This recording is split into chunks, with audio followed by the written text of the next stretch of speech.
नमस्कार, आपका central employee news YouTube channel के नए और प्रेस वीडियो में आपका हार्दिक स्वागत है। सभी पेंशनर्स कर्मचारियों के महंगा भत्ता बहाली को लेकर सरकार से बड़ी अपडेट आ चुकी है, तो बने रहे वीडियो को लास्ट तक और जानिए इस महत्वपूर्ण खबर को। इससे पहले अगर आपने अभी तक भी इस वीडियो पर एक लाइक नहीं किया तो एक लाइक कर दीजिए, क्योंकि आपका एक लाइक की हमारी मेहनत का फल होता है। वही चैनल को भी फ्री में सब्सक्राइब नहीं किया हो सब्सक्राइब कर लीजिए, ताकि आगे भी आपको कर्मचारियों व पेंशनर से जुड़ी प्रत्येक अपडेट आपको फ्री में देखने को मिलती रहे। जी हां, आपको बता दें कि महंगाई भत्ता से जुड़ी न्यूज को जानने से पहले सभी देशवासियों कोरोना के आज के आंकड़ों को भी जान लीजिए। जी हां, आपको बता दें कि 24 घंटे में कोरोना के 37,724 केस आए हैं।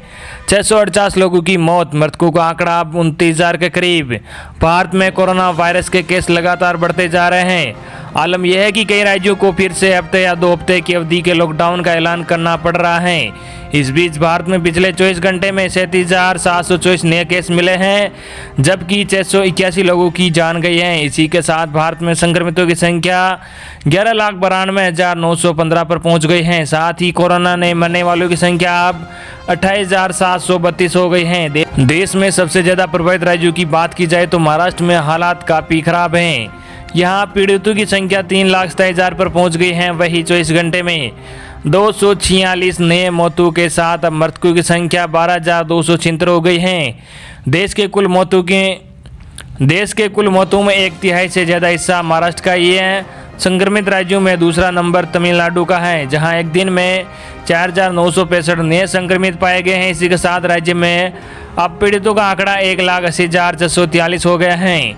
तीसरे नंबर पर 1,25,096 केसों के साथ दिल्ली है। तीसरे नंबर पर दिल्ली में 3,690 मौतों के मुकाबले तमिलनाडु में भी 2,626 लोगों की जान गई है।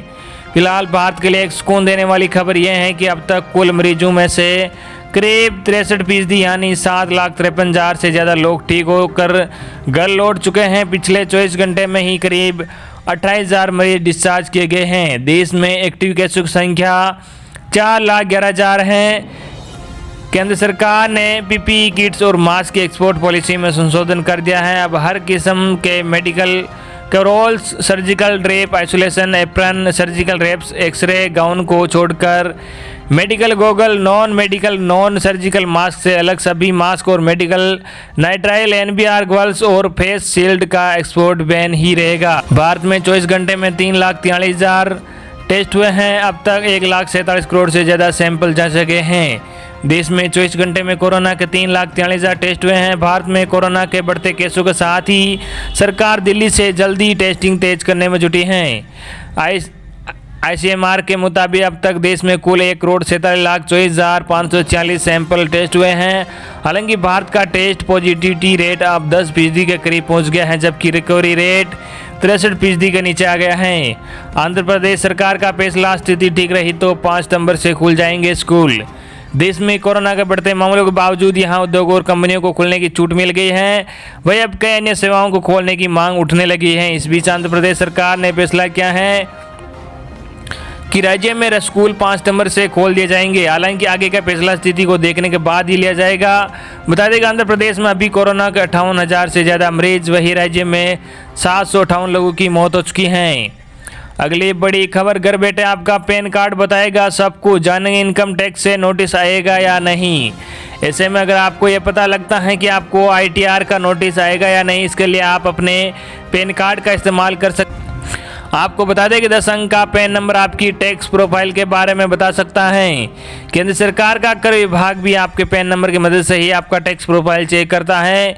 इससे पता लग जाता है कि आपका इनकम टैक्स रिटर्न फाइल करे या नहीं। इसके बाद सरकार आपकी आमदनी और टैक्स के बारे में पता लगाती है। सरकार इस कदम से निश्चित करते हैं कि कहीं आप टैक्स चोरी तो नहीं कर रहे हैं। आपका पैन आपकी टैक्स प्रोफाइल बताता है। केंद्र सरकार भी आपके पैन नंबर से ही मिनटों में आपकी टैक्स प्रोफाइल चेक कर लेती है कि आप इनकम टैक्स रिटर्न फाइल कर रहे हैं या नहीं। इसके बाद ही सरकार जांच पड़ताल शुरू करती है कि आपकी इनकम टैक्स कितनी है और आप टैक्स चोरी तो नहीं कर रहे हैं। आपको सबसे पहले आयकर विभाग की वेबसाइट www.incometaxindia.gov.in पर जाना होगा। यहाँ पर आप चेक कर सकते हैं कि आपके वित्त वर्ष में दाखिल किए गए रिटर्न प्रोसेस हुआ है या नहीं। इनकम टैक्स के नियमों के अनुसार सभी को आयकर रिटर्न फाइल करना चाहिए। यदि आयकर विभाग के रिकॉर्ड में इसका स्टेटस पेंडिंग है तो इनकम टैक्स विभाग आपको नोटिस भेज सकता है। आयकर विभाग के नोटिस में इनकम टैक्स रिटर्न फाइल नहीं करने की वजह भी पूछी जाती है। आयकर विभाग की वेबसाइट पर जाकर आप यह भी चेक कर सकते हैं कि आपका कोई इनकम टैक्स रिटर्न पेंडिंग है या नहीं। नियम के अनुसार आयकर रिटर्न फाइल करना चाहिए। अगर आपने रिटर्न फाइल किया है और इनकम टैक्स विभाग के रिकॉर्ड में ये पेंडिंग दिखा रहा है तो आपको इनकम टैक्स विभाग का नोटिस आ सकता है। अगर नहीं किया है तो भी आयकर विभाग आपको नोटिस भेज सकता है। नोटिस में पूछा जाता है कि आप टैक्स रिटर्न क्यों नहीं फाइल कर रहे हैं। अगर आप कर कटौती यानी कि TDS के बारे में जानना चाहते हैं तो आयकर विभाग की वेबसाइट पर जाकर फॉर्म 26A देखें। इस फॉर्म में इस बात की जानकारी होती है कि आपके पैन नंबर पर कितना टैक्स काट कर जमा किया गया है। अगली बड़ी खबर, पेंशनर एसोसिएशन ने नोटिफिकेशन की जलाई प्रतियां, हड़ताल की दी चेतावनी। वेलफेयर एसोसिएशन अमृतसर के नेतृत्व में मंगलवार को पंजाब सरकार ने जारी नोटिफिकेशन के विरोध में रेलवे स्टेशन के नज़दीक कनाल ऑफिस के सामने प्रतियां जलाकर प्रदर्शन किया और सरकार के खिलाफ जमकर नारेबाजी की। पेंशनर एसोसिएशन के प्रेसिडेंट सुखदेव सिंह पन्नू ने बताया कि 17 जुलाई को पंजाब सरकार ने नोटिफिकेशन जारी किया है कि पंजाब गवर्नमेंट जो कर्मचारी काम करें उनको सेंट्रल गवर्नमेंट के बराबर वेतन दिया जाएगा। उन्होंने बताया कि सरकार की नीतियां सरकारी मुलाजिमों के हित में नहीं है। सरकार जारी आदेशों को जल्द वापस ले और 6वां पे कमीशन लागू करवाया जाए, मगर प्रदेश सरकार कर्मचारी हितों की अनदेखी करती आ रही है। यदि जारी नोटिफिकेशन को वापस नहीं लिया तो सभी सरकारी मुलाजिम बेमियादी हड़ताल करने को मजबूर होंगे। अगली बड़ी खबर, शिक्षकों कर्मचारी पेंशनर्स का महंगा भत्ता बहाल हो। कर्मचारी शिक्षक वेलफेयर एसोसिएशन के प्रतिनिधिमंडल ने एसोसिएशन के प्रदेश अध्यक्ष राजीव यादव एवं प्रदेश महामंत्री अरविंद धननगर के नेतृत्व में भाजपा सदर विधायक सरिता भदौरिया से भेंट की। एसोसिएशन ने प्रदेश के कर्मचारी शिक्षकों, सेवानिवृत्त कर्मचारी, सेवानिवृत्त शिक्षकों के भत्ते बहाल करने के संबंध में मुख्यमंत्री को संबोधित ज्ञापन दिया। कर्मचारी नेताओं ने कहा कि कोरोना वायरस में दी जा रही सराहनीय सेवाओं के बावजूद राज्य सरकार ने 6 भत्ते एवं महंगे भत्ते को बंद कर दिया है। इतना ही नहीं, सरकार ने राज्य कर्मचारी शिक्षकों एवं पेंशनरों का जनवरी 2020 से जुलाई 2021 तक घोषित होने वाला महंगा भत्ता भी फ्रीज कर दिया है, जबकि कर्मचारी वे अपने जीवन की परवाह किए बगैर कोरोना महामारी से जनता को बचाने में लगे हैं। उन्होंने भत्तों की बहाली की मांग की है।